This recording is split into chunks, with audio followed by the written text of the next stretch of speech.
Genius and the power of creativity. Creativity and genius are the center of powerful, high-energy attractors. No human talents are more germane to the creation of new M-fields or the unfoldment of the unfolded universe. In fact, these are the explicit domain of creativity and genius. Yet these closely allied processes remain shrouded in mystery. There is a paucity of information about the essential nature of either creativity. Human history is the record of man's struggle to comprehend truths which to those of genius appear obvious. Genius is by definition a style of consciousness characterized by the ability to access high-energy attractor patterns. It is not a personality characteristic. It is not something that a person has, or even something that someone is. Those in whom we recognize genius commonly disclaim it. The universal characteristic of genius is humility. The genius has always attributed his insights to some higher influence.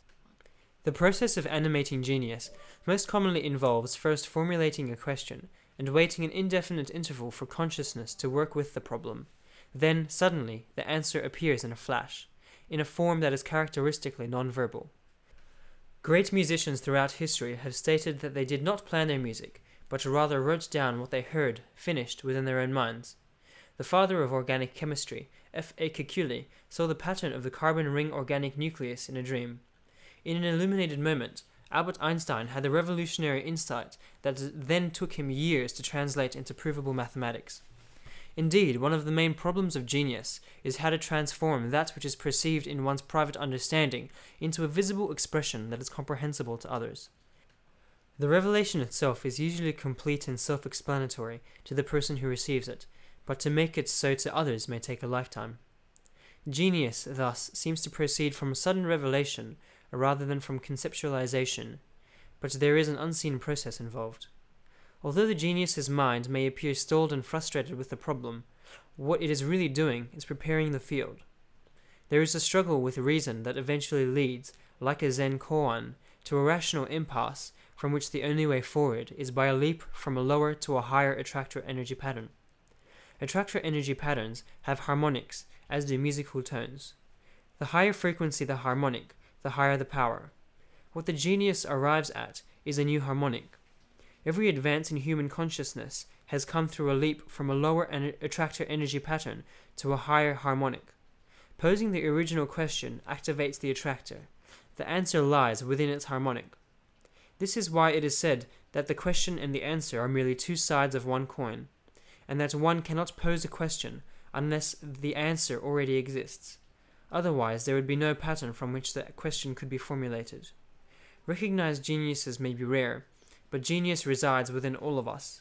There is no such thing as luck or accident in the universe. And not only is everything connected to everything else, but no one is excluded from the universe. We are all members. Consciousness is a universal quality, like the quality of physicality. Because genius is a characteristic of consciousness, genius is also universal.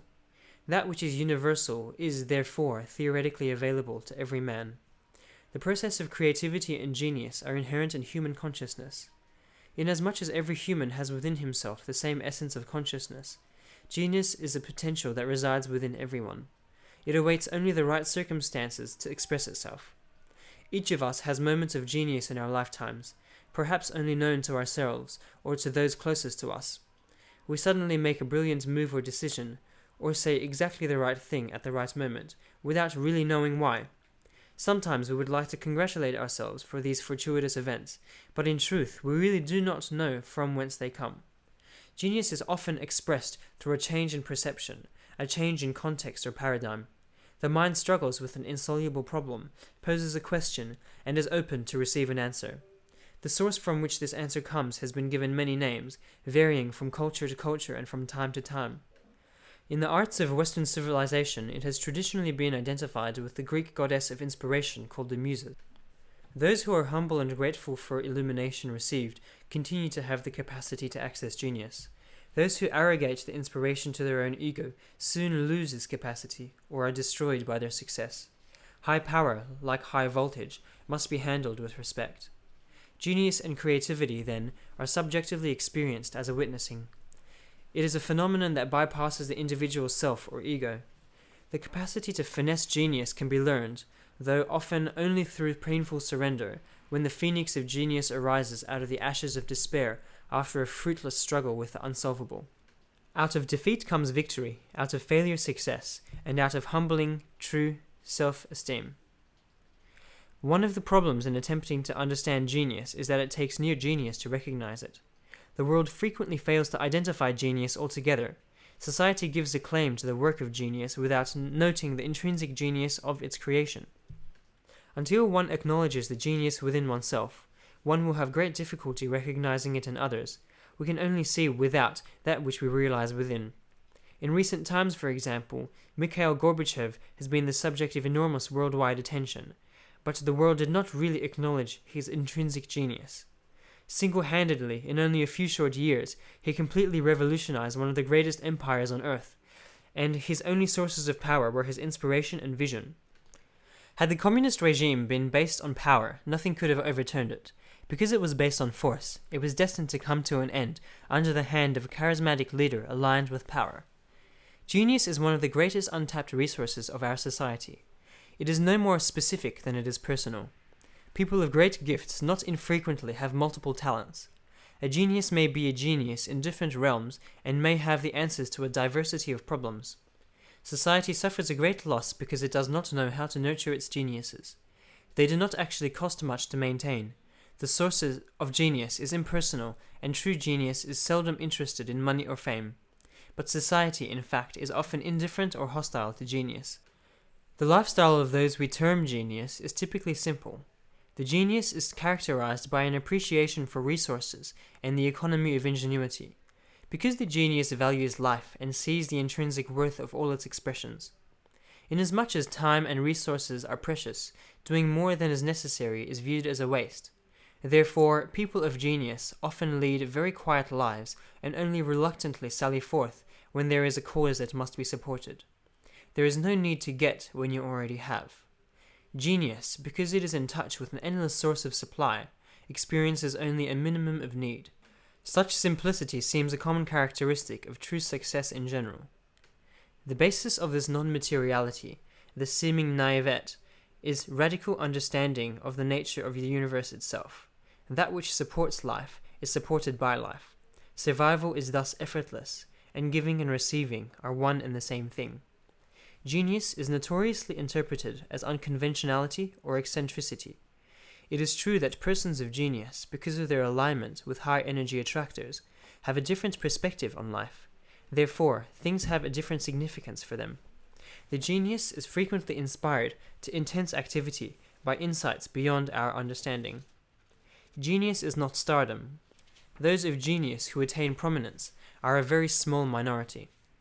There remains a legion of geniuses who achieve no such status. Many appear in no way noteworthy and may, in fact, have never had formal higher education.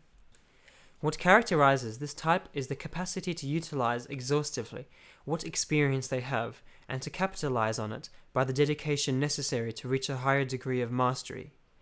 Many productive geniuses are not recognized until years after their death.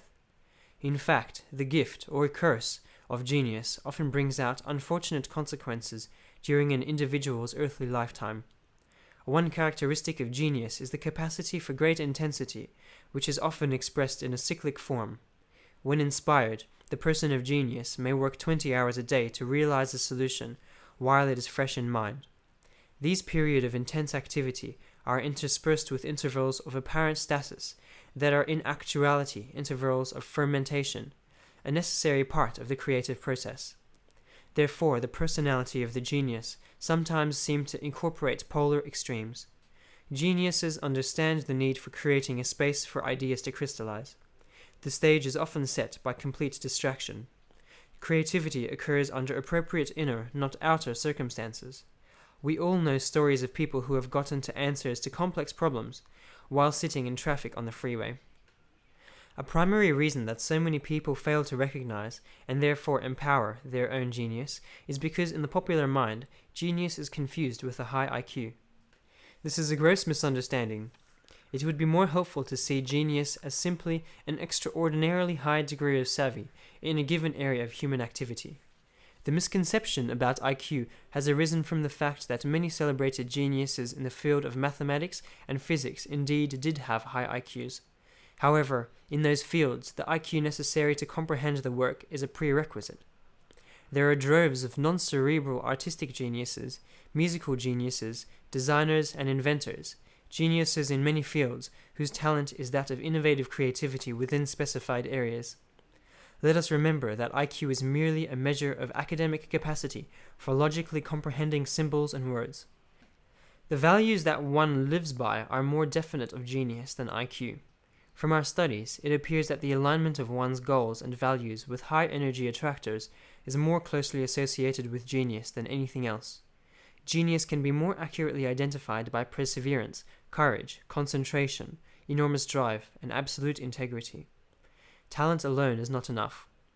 Dedication of an unusual degree is required to achieve mastery, and in the simplest definition, one could say that genius is the capacity for an extraordinary degree of mastery in one's calling.